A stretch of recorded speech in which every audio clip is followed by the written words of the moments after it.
আমার নামে একটা জিনিস ছড়িয়েছে, আমি নাকি কোরআন শরীফে 53 জায়গায় ভুল ধরেছি।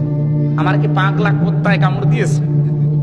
হ্যাঁ, আমি বলেছিলাম টনি বেলাওয়ারের শালিকা লরেন বুথ, সেই মহিলা বলছে যে আমি কোরআন পড়তে গিয়ে, আমি একজন খ্রিস্টান, আমি কোরআন পড়তে গিয়ে মুসলমানরা বলে যে আমার কোরআনে কোনো ভুল নেই, অথচ আমি 53 জায়গায় ভুল পেয়েছি।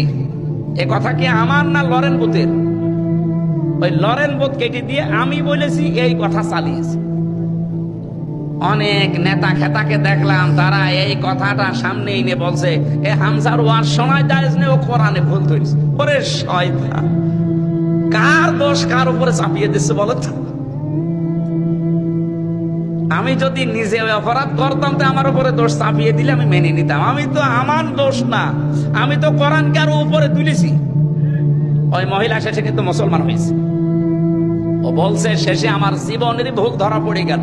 যেখানে ভুল ধরি দেখি তার পরের আয়াতে ওর জবাব আল্লাহ 1500 বছর আগেই দিয়ে দিয়েছে।